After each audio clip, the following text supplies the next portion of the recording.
fawaid al-ilmiyah wal tarbawiyah. Dua-dua kita ambil, insya-Allah. Jadi para pelajar sekalian, mari kita pergi pada fawaid. Faedah yang pertama, walaqad atayna Dawud minna fadla. Allah kata, aku beri pada Daud beberapa kelebihan. Zakarallahu ta'ala ni'matahu ala Dawud wa Sulaiman. Kita Sulaiman esok, insya-Allah. Ayat yang ke-12 tu kita anak dia Sulaiman. Dalam ayat ini Allah Ta'ala sebut nikmat yang dia beri kepada dua beranak ni.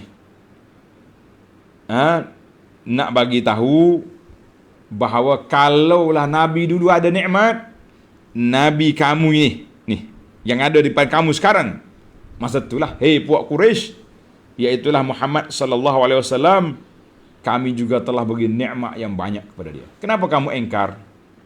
Kamu terima Daud, kamu terima Musa, terima Isa, kenapa tak terima Muhammad sallallahu alaihi wasallam?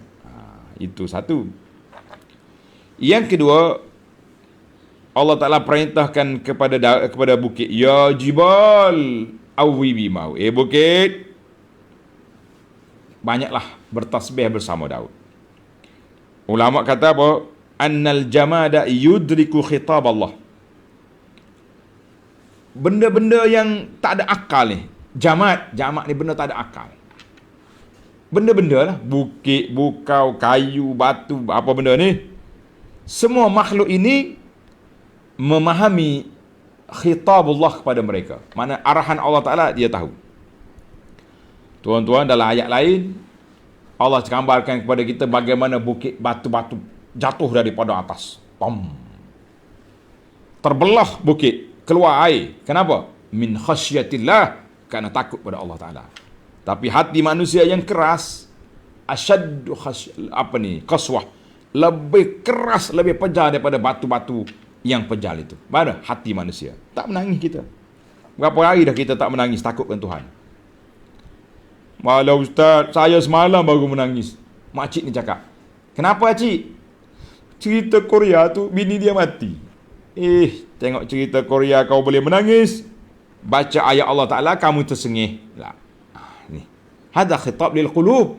Allah kata apa ni, bukit bukau pun memahami khitab Allah Ta'ala. Jadi kata ulama, laula annahu yudriku, kalaulah makhluk ni tak faham apa yang Tuhan cakap, nescaya arahan Allah Ta'ala itu sia-sia. Wallahu subhanahu wa ta'ala munazzahun 'anil 'abathi. Tidak ada arahan Allah, tidak ada perkataan Allah Ta'ala, tidak ada perbuatan Allah Ta'ala itu yang sia-sia, yang tidak dipahami dan tidak ada hikmah, tidak ada. Alhamdulillah. Yang ketiga, ayat yang sama lagi. Ya jibalu awwibi ma'ahu. Allah Ta'ala jadikan bukit bukau itu bimanzilatil unqala, satu level dengan orang yang berakal. Dan bila Tuhan panggil, Tuhan arahkan bukit dan juga burung-burung yang tidak ada akal, kalau dia ada otak pun dia tidak ada akal, menunjukkan bahawa hayawan, benda-benda yang tak bergerak ini boleh bercakap dan tunduk akur kepada arahan Allah Azza wa Jalla. Yang sombong, yang kerah kepala, yang tak erti bahasa, siapa? Makhluk yang bernama manusia. Na'udzubillah. InsyaAllah dengan kita tadabbur ayat-ayat Allah Ta'ala ini, InsyaAllah hati kita lembut, kita boleh mampu baca ayat Quran tentang azab, kita boleh menangis. Baca ayat Quran tentang nikmat, kita menangis. Sebab apa? Lemahnya kita, ya Rabbi. Tawarannya besar, tapi sambutan tidak menggalakkan daripada kita. Lemahlah tu. Offer kita panggil. Allah Ta'ala bagi tawaran yang besar, kita tak nak sambut. Lemah siapa? Lemah kita.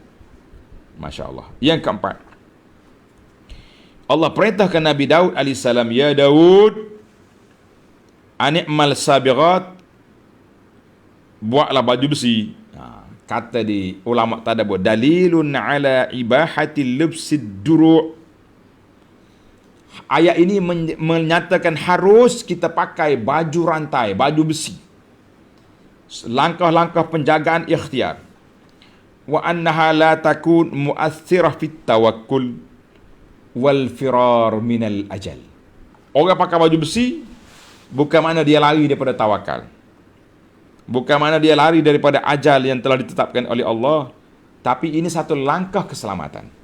Sebab itulah tuan-tuan dan puan-puan, kalau ulama kata boleh je kita ambil vaksin langkah keselamatan, kita kata itu langkah takwa. Langkah tawakal, tidak menyalahi, tidak mencarikan tawakal. Bahkan kita juga mengikut arahan. Kenapa? Akil hawa tawakal. Kenapa baju besi? Takut kena tembak, kena panah, kena tombak dan sebagainya. Kita buat. Ni kenapa ambil vaksin? Ulama-ulama kata ada usaha untuk menjaga diri daripada virus COVID dan sebagainya. Tidak salah.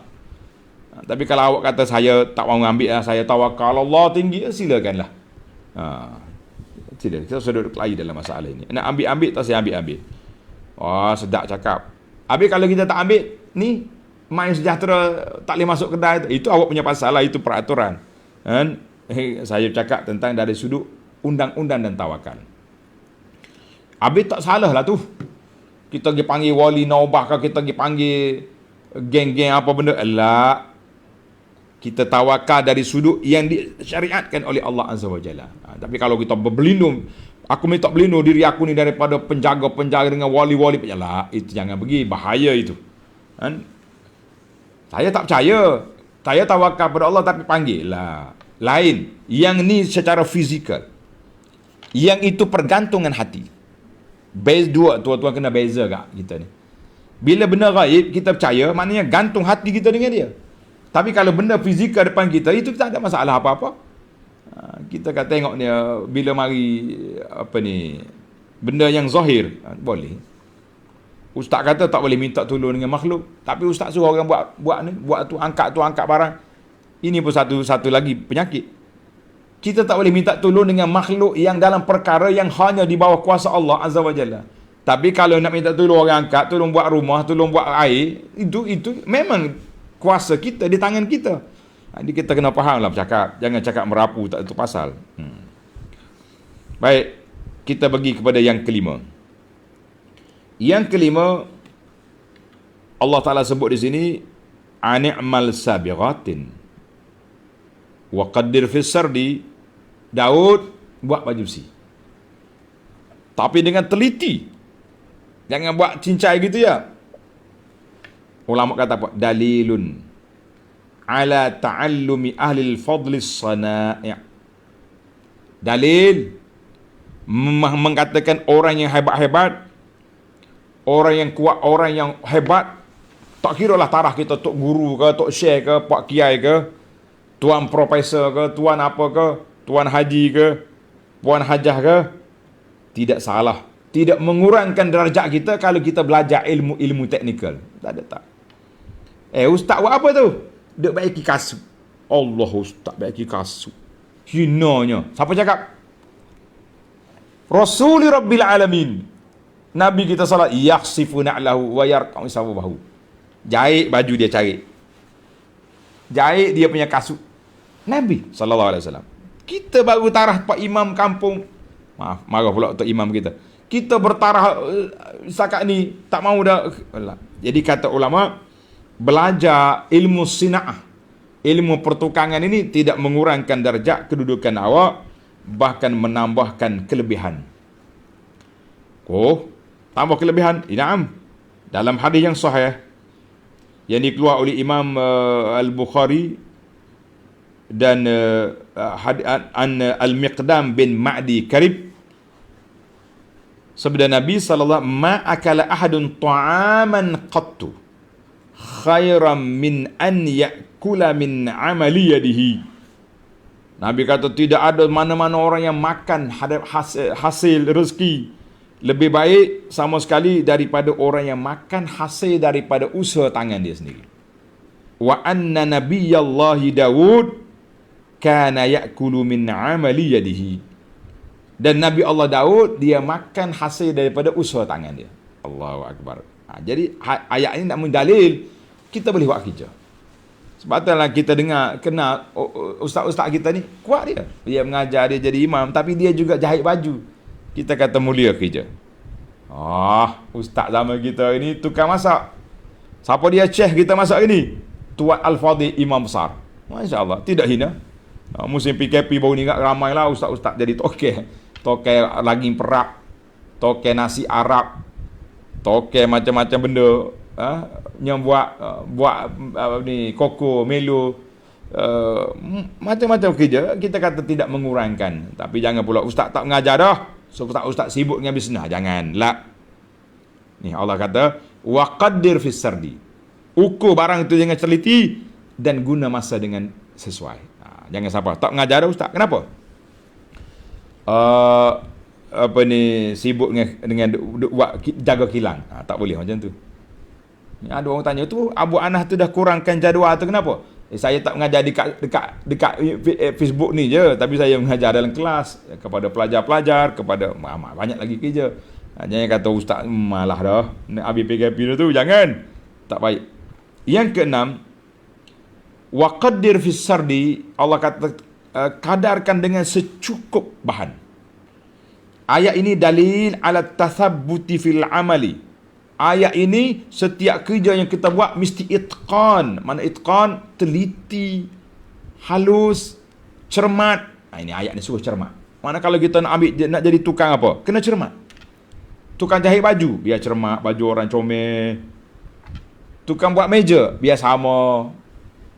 Tukang design, biar betul. Di semua benda ni kena betul. Jangan main. Itu kita kena belajar. Masya Allah. Ayat ini ajar kepada kita ilmu, dia panggil itqan. Itqan maknanya teliti, halus.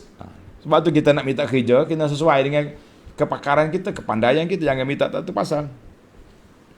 Yang ketujuh, wa'malu salihah. Buatlah amal soleh. Tanda sebagai syukur kita kepada Allah Azza wa Jalla, iaitulah kita melakukan amal yang soleh. Segala kebajikan yang dibuat, sama ada zikir kita, solat kita, kerja charity, bantu orang, semuanya itu tanda syukur pada Allah Azza wa Jalla. Yang ke-8, inni bima ta'maluna basir. Allah Ta'ala tutup ayat, inni bima ta'maluna basir. Aku tahu, aku tengok apa, aku tahu apa yang aku tengok apa yang kamu lakukan. Ayat ini at-tahzir minal mukhalafah. Amaran keras, jangan buat benda yang Allah larang. Ni kita minta kerja. Waktu boleh kerja, tak buat kerja. Berapa ramai kita dengar aduan daripada majikan. Waktu masuk kerja pukul 8 pagi, dia pukul 8 pagi pergi tepek ibu jari, duduk sembang di kedai kopi sampai pukul 10 pagi. Ini apa kerja awak ni? Allah Ta'ala kata, mu minta kerja, kamu tak buat kerja, kamu beramal, kamu tak ikhlas, tak ikut Nabi. Inni bima ta'maluna basir, aku tengok semua. Kemudian aku nilai. Boleh pahala, tak boleh pahala, ataupun kerja awak boleh bala. Na'udzubillah. Baik, para pelajar sekalian, kita pergi kepada yang ke-9. Yang ke-9, dalam cerita Nabi Daud ini, kita boleh simpulkan bahawa la budda fil khalqi wal amri minal adli. Apa saja urusan kita mesti berpaksikan kepada keadilan. Mesti kepada keadilan. Sebab itu Allah ajar Daud, waqaddir fis sardi. Teliti menggunakan bahan, teliti menggunakan masa. Kalau kita orang mari buat baju kita, saiz dia besar ni. Saiz saya ni XL contohnya. Saya bagi dia XXL double X. Pakai baju besi ni tadi, lengan dia sampai hujung jari. Nah, baju ni boleh masuk 2 orang. Itu dia panggil kerja yang tak betul, yang tidak adil. Adil itu kita letak satu benda di tempat yang sesuai. Maka itu dipanggil, dalam kerja buat kita ni kena adil. Allah Ta'ala kita perintahkan kepada berlaku adil di antara anak-anak. Anak saya nombor 1 dengan nombor 10, saya bagi RM1 satu hari. Adil ke tidak? Yang nombor 1 duduk di universiti, dia punya belanja lain. Yang nombor 10 duduk di pasti, Betul lah RM1. RM1 pun banyak dah. 50 sen yang patut. Dia panggil al-adlu wal musawah, mengikut saiz keperluan. Sebab itulah Allah Ta'ala bezakan pembahagian antara anak laki-laki dengan perempuan. Kalau dengan otak kita kata, Tuhan tak adil bagi pesaka tak sama. Patutnya bagi sama laki-laki perempuan, anak pelaka kan. Awak cakap macam tu, Allah Ta'ala punya mizanul adli, neraca keadilan di sisi Allah Ta'ala lain. Laki-laki ada nafkah, ada mahar. Banyak lagi kalau nak banding. Yang perempuan menerima segala perkara. Takkan nak sama buat apa ambil duit banyak. Buat tukar handphone 2 hari. Tak. Hikmah itu besar. Maka al-adli, maka dalam ayat ini Allah Ta'ala perintah Nabi Daud, wa qaddir fis sardi. Ayat ni qaddir fis sardi, tuan-tuan boleh pergi panjang sekali. Kalau kamu buat, jangan lebih SOP, jangan lebih skru, jangan lebih paku. Kita dalam masa juga jangan lebih masa. Guna masa cukupnya. Dan banyak perkara yang boleh masuk di bawah ayat ini saja, masya-Allah. Yang terakhir, yang ke-10, Allah kata walaqad atayna Dawuda minna fadla. Kenapa Allah Ta'ala sebut dalam ayat ini fadla, kelebihan? Jawabnya, ibratul linnas, menjadi pengajaran kepada kita, bihusni inayatillahi lil munibin, bersetiap orang yang banyak kembali kepada Allah, al-inabatu ilallah, banyak bertaubat, insah diri, kembali kepada Allah, melakukan ibadat sebaiknya dengan ikhlasnya, dengan ni,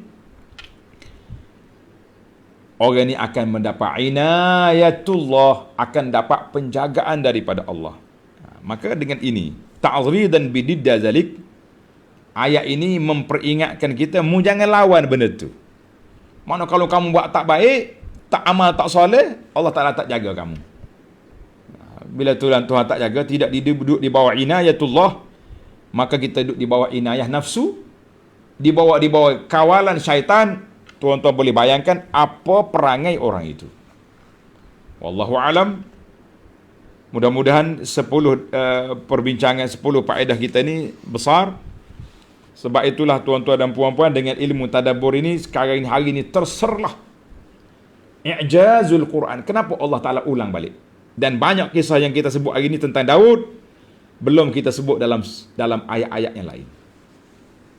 Itulah dia Al-Quran. Makin dikunyah, makin terasa kemanisan. Sebagaimana kata ulama, bandingkan Quran dengan buah kurma, makin dikunyah makin rasa manis. Kecuali orang sakit gigi, orang kencing manis, makin baca Quran makin serabut, makin sakit kepala. Maknanya kalau orang yang imannya sudah goyah, baca Quran sakit hati. Itu dia panggil geng-geng munafikin, wal'iyazubillah. Kita orang beriman, mari kita mantapkan kepahaman kita, bacaan kita, kepahaman kita kepada Quran. Mudah-mudahan kita layak duduk di bawah panji-panji ahlul Quran, hum ahlullahi wa khassatuhu, ya rabbal alamin. Subhanakallahumma bihamdika, asyhadu an la ilaha illa anta, astaghfiruka wa atubu ilaik. Wa sallallahu ala nabiyyina Muhammad wa ala alihi wa sahbihi ajma'in. Walhamdulillahi rabbil alamin. Wassalamu alaikum warahmatullahi wabarakatuh.